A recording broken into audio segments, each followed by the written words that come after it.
4 पंक्तियां। जब इस देश का सैनिक, आप बहुत मन से सुन रहे हैं, हमें दादा आशीष अनल जी तक पहुंचना है।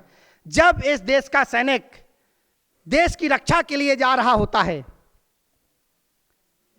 तब हमारे देश की वीरांगना, उसकी पत्नी कैसे उसको विदा करती है कि भारती के आरती के दीप बन जा रहे हो, स्वयं के कर्तव्य का भी घृत में लगाऊंगी। ऐसा नहीं है कि मैंने सिर्फ इतिहास पे लिखा है, मैंने वर्तमान पे भी लिखा है। जितना समय मैं उसमें आप तक पहुंचने का प्रयास करता हूं। भारती के आरती के दीप बन जा रहे हो, स्वयं के कर्तव्य का भी घृत में लगाऊंगी। शत्रु के समक्ष शौर्य तेज में न कमी आए, आस्था का दीपक एक रोज में जलाऊंगी। और चौथी पंक्ति पर आपके दिलों का दस्तक दूंगा कि भारती के आरती के दीप बन जा रहे हो, स्वयं के कर्तव्य का भी घृत में लगाऊंगी। शत्रु के समक्ष शौर्य तेज में न कमी आए, आस्था का दीपक एक रोज में जलाऊंगी। जाओ तुम राष्ट्रहित लखन सयुद्ध करो, और मिलके जैसे मैं भी नींद को हराऊंगी। अब मोहवश संगिनी के पीछे कभी हटना ना, वरना कसम है हारी रानी बन जाऊंगी। वरना कसम है, वरना कसम है हारी रानी बन जाऊंगी। राष्ट्र रक्षा यज्ञ हेतु सैनिक जो लड़ता है, साथ साथ माँ का दुलार लड़ता है। वहां नन्हे मुन्ने बच्चों का नेह लड़ता है, और बहनों की राखी का प्यार लड़ता है। वहां क्या क्या लड़ता है जब एक देश का सैनिक सीमा पर लड़ रहा होता है। अकेले वो सैनिक नहीं होता है, राष्ट्र रक्षा यज्ञ हेतु सैनिक जो लड़ता है, साथ साथ माँ का दुलार लड़ता है। वहां नन्हे मुन्ने बच्चों का नेह लड़ता है, और बहनों की राखी का प्यार लड़ता है। वहां बाप की दवाई और बेटी की विदाई, संगिनी का सारा श्रृंगार लड़ता है। वहां सरहद पे सामने तो लड़ते हैं लाडले, पीछे चूड़ी कंगन व हार लड़ता है। वहां पीछे चूड़ी कंगन व हार लड़ता है। वहां तब मैं अपनी मातृशक्ति के नाम एक अंतिम 4 मिनट की कविता कहकर अपना स्थान लेता हूं। महासती महारानी। चेतन जी एक बार इनके लिए तालियां बजनी चाहिए पीछे तक। बहुत बहुत बड़ा यह मंच मेरे जीवन का बहुत बड़ा मंच है। 143वीं गोष्ठी है, और 143 का जीवन में क्या महत्व है। मैं आज के युवा जो 143 पर लगे हुए हैं, मैं चाहता हूं कि वो देश के लिए आई लव यू का प्रयोग करें, रियल लाइफ में आए और हमारे देश और धर्म के लिए काम करें। तब मैं मां सती पद्मिनी पर वो कविता पहुंचाता हूं, क्योंकि मेरी माताओं की उपस्थिति है और हमारे देश की माताओं ने क्या क्या किया है। हम ऐसे नहीं यहाँ पर आ गए हैं, आज हम मोबाइल पर बैठ के रील बना लेते हैं, लेकिन इस रील से बचने के लिए अगर वो माँ पद्मिनी, सिर्फ इतना ही तो कहा गया था कि दर्पण में अपना चेहरा दिखाना है, अगर उतना कर देती तो पूरी रियासत बच जाती हो सकता है, लेकिन उसने नहीं। हमारी माँ का चरित्र ऐसा नहीं था। उन्होंने जौहर की पवित्र आग में जलना स्वीकार किया, लेकिन दर्पण से अपना सूरत दिखाना भी स्वीकार नहीं किया।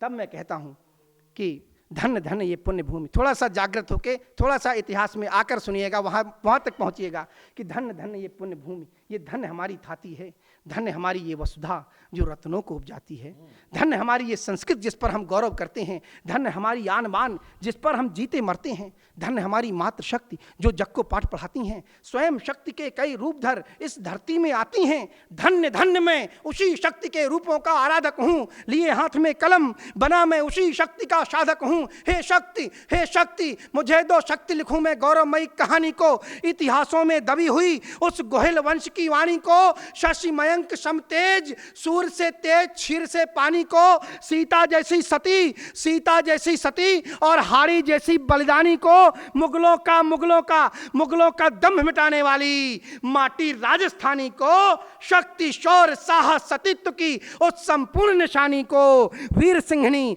पतित पावनी दुर्गा लक्ष्मी कल्याणी को, 16,000 के संग अग्नि में जौहर करती रानी को। क्या बात है, 16,000 की। एक बार तालियों का महोत्सव करिएगा तो इतनी तेज करिएगा कि दिल्ली में जो बैठ कर एक काव्य संध्या हो रही है तो कहीं ना कहीं चित्तौड़ के किले की दीवारें तक हिल जाएं। एक बार जोरदार तालियों का अभिषेक महासती मां पद्मिनी के नाम करिएगा। बहुत बहुत धन्यवाद। 16,000 के संग अग्नि में जौहर करती रानी का। कहां से थी वे मां, कहां से कैसे चित्तौड़ तक आई कि भरत भूमि के दक्षिण में रमणी क्षेत्र एक आता था, जहां वीर विक्रम सिंह जी का धर्म ध्वजा लहराता था। यहां आर्य विद्वानों ने बौद्धों को जाय हराया था। जपनापुरी नरेश ने वैदिक धर्म आर्य अपनाया था। जिनकी पुत्री सकल विश्व में ऐसी एक तरुणाई थी, रूप गुणों में नहीं पद्मिनी की दूजी परछाई थी। देख पद्मिनी की सूरत को देवलोक हर्षाता था। उस युवती का नूर निशा को भी दिनमान बनाता था। यौवन की मोहक सुगंध बेला कचनार चमेली थी। नर्म रेणुका से कपोल, नक्शे शिखतक अलबेली थी, चपल चंचला सा चितवन, भौहों का रूप कटारों सा, अधर सुधारस के जैसे उन्माद गंग की धारों सा, नर्म रेण से अधर सुधारस के जैसे उन्माद गंग की धारों सा, स्याह मेघ से घने केस भी कृष्ण पक्ष से लगते थे, दोनों बाजुएं लहराती जो सरता दिशा बदलती हो, दोनों बाजुएं लहराती जो सरता दिशा बदलती हो, दोनों बाजुएं लहराती जो सरता दिशा बदलती हो, जब चलती वो ऐसी जैसे हिरनी कुलाट भर चलती हो। शोभित मर्यादित क्षेत्र, शोभित मर्यादित क्षेत्र जलध के बने वक्र से लगते थे, शोभित मर्यादित क्षेत्र जलध के बने वक्र से लगते थे, और हाथों की दोनों रेखाओं में शंख चक्र से दिखते थे। सौंदर्य प्राकृतिक ऐसा था जैसे बसंत खिलाता हो या क्षीर नीर के बीच बैठकर हंस मधुर ध्वनि गाता हो। उस पर जब श्रृंगार करें तो सुघर सलोनी लगती थीं, तीन लोक की सुंदरता भी उस पर बौनी लगती थी। वाह भाई वाह, तीन लोक की सुंदरता भी। ये तो उनके सौंदर्य का और उनके शौर्य का चित्रण देखिएगा कि रूप गुणों के साथ तेज से भरी हुई छत्राणी थी, रूप गुणों के साथ तेज से भरी हुई छत्राणी थी, धर्म कर्म में दक्ष मनहु वो पूर्ण प्रज्ञ ब्रह्माणी थी, युद्ध कला में दक्ष ढाल तलवार चलाने वाली थी, चीर शत्रु का वक्ष युद्ध भूचाल मचाने वाली थी, वो जगदम्बा थी, वो काली थी, वो खप्पर वाली होती थी, वो महागौरी माँ के त्रिशूल जैसा मतवाली होती थी, अश्रूढ़ हो दोनों हाथ बाणों की वर्षा करती थी, उसकी कमान की ताकत से लाखों की सेना डरती थी, बिजली की चपल तरंगों सा थरसर वो बाण चलाती थी, बिजली की चपल तरंगों सा सरसर वो बाण चलाती थी, भुजदंड काट दुष्टों के वो मुंडों का ढेर लगाती थी, करती जहां भीषण युद्ध है, करती जहां भीषण युद्ध वहां अंधेर दिखाई देता था, गजवाज मनुज की लोथों का बस ढेर दिखाई देता, वाह वाह वाह वाह वाह वाह, गजवाज मनुज की लेथों का बस ढेर दिखाई देता था। सौम्य रूप में जो राधा सी सरल सर्जना लगती थी, रौद्र रूप में कुरुक्षेत्र की कृष्ण गर्जना लगती थी, रौद्र रूप में कुरुक्षेत्र की कृष्ण गर्जना लगती थी। और बीच की कुछ पंक्तियां छोड़ते हुए मैं उस दृश्य तक पहुंचता हूं कि रावल रतन सिंह खिलजी की कैद से मुक्त होकर, इतिहास में आइएगा, और खिलजी की कैद से मुक्त होकर चित्तौड़ राज दरबार में पहुंच गए हैं। तब वे अपने सैनिकों को संबोधित करते हुए कहते हैं, उनके सैनिक जब ये मान चले कि हम उनके खिलजी के घर से जाकर अपने राजा को छुड़ा ले गए तो कहीं ना कहीं वो उन्माद में डूब गए, तब अपने सैनिकों को संबोधित करते हुए कहते हैं, ये पंक्तियां आप ये मानकर सुनिएगा कि चित्तौड़ राज दरबार के आप सभी वो योद्धा हैं और ये पंक्तियां आपके सामने हो रही हैं, तब सुनिएगा।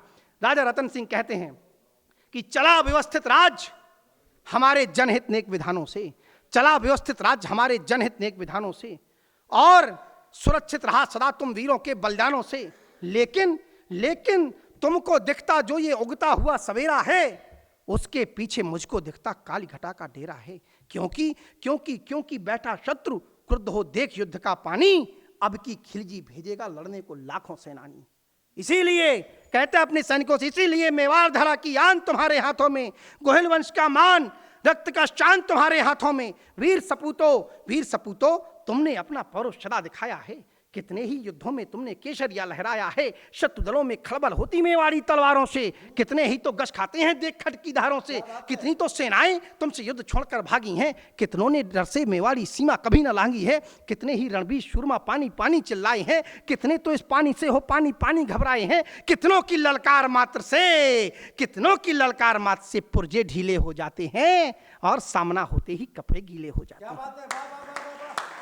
कहते हैं रावल रतन सिंह, और सामने आते ही कपड़े गीले हो जाते हैं, लेकिन सचेत भी कर रहे हैं, लेकिन अब की अग्नि परीक्षा है सबकी शमशीरों की, शाका युद्ध चुनौती होती रण के असली वीरों की, चले जाएं वो जिनको अपने घर की याद सताती हो, चूड़ी बिंदिया कंगना रोली जिनको ज्यादा भाती हो, शाका करने से भी बेहतर जिनको अपना घर लगता हो, और काल से ताल ठोकने में जिनको डर लगता हो, चले जाएं वो जिन्हें लौटकर आने की अभिलाषा हो, शेष न जिनकी तलवारों में भीषण रक्त पिपासा हो, चले साथ में जितने सब इतिहास बनाने वाले हों, शाका की झांकी की सच्ची शान बढ़ाने वाले हों, लाखों की सेना में हाहाकार मचाने वाले हों, और काल के सम्मुख भी जो ना घबराने वाले हों, जब रावल रतन सिंह ने ऐसा कहा इतना सुनते ही मेवाड़ी सैनिक सब हुंकार उठे, खींच म्यान से तलवारें, जय जय एकलिंग पुकार उठे, जय महादेव जय महाकाल, सब एक साथ ही बोल उठे, जय चामुंडा की। बोल, बाजुओं के सब बंधन खोल उठे, जीते जी इस मिट्टी में अभिमान हमारा जेवर है, गोहिल वंश की आन बान व शान हमारा तेवर है। हम पहन केसरी बाना रण में अब भूचाल मचा देंगे, खिलजी की सेना को टिड्डी दल सा काट भगा देंगे,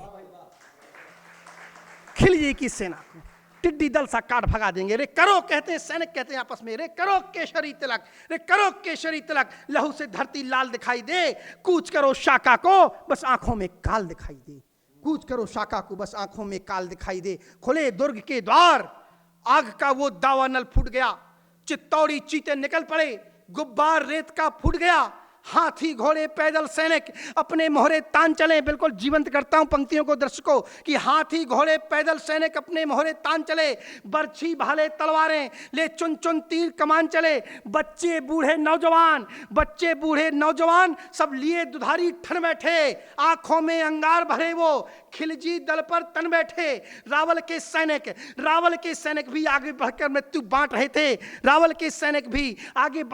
बांट रहे थे और खिलजी की सेना को टिड्डी दल के जैसा काट रहे थे। रावल का घोड़ा भी रण में अमर कहानी गढ़ता जाता, रतन सिंह को लिए शत्रुओं की सेना पर चढ़ता जाता। एक पल में वो इधर दिखे, एक पल में उधर दिखे, दूजे फरार हो जाता था, पलक झपकते हाथी के सिर पे सवार हो जाता था। रावल संहारते मुगलों को वह मूल फोड़ता जाता था, रावल संहारते मुगलों को वह व्यूह तोड़ता जाता था। घोड़े का देखिएगा काम कि रावल संहारते मुगलों को वह व्यूह तोड़ता जाता था, मदमस्त हाथियों के टापों से मूल फोड़ता जाता था। रावल संहारते मुगलों को वह व्यूह तोड़ता जाता था, मदमस्त हाथियों के टापों से मूड फोड़ता जाता था। अंतिम पंक्तियां हैं कि कुछ सौ मेवाड़ी योद्धा लाखों मुगलों को छका रहे थे, शाका करके मातृभूमि का अपना कर्जा चुका रहे थे। युद्ध भूमि में जगह जगह पर कटे हुए धड़मुंड पड़े थे, कहीं अश्रु के 2 टुकड़े, कहीं गजों के सुंड पड़े थे। अंतड़ियां बाहर थीं कुछ वीरों की, घायल हाथ समेट रहे थे, शीश अलग थे वीरों के तो धड़ आपस में भेंट रहे थे। मेवाड़ी धरती लाल हुई, शाका का अमर विधान हुआ, मुगल सल्तनत से लड़ते जिन वीरों का बलिदान हुआ, गजवाए हिंद को रोका जिनने पुष्प सुमन अर्पित कर लो, जौहर शाका के लाखों बलिदानों का तर्पण कर लो, जौहर शाका के लाखों बलिदानों का तर्पण कर लो। बोलिए भारत माता की जयकारा वीर बजरंगी। बहुत बहुत धन्यवाद। ये थे चेतन नितिन खरे। अगर आपको अच्छे लगे हो तो एक बार फिर से इनके लिए तालियां बजनी चाहिए।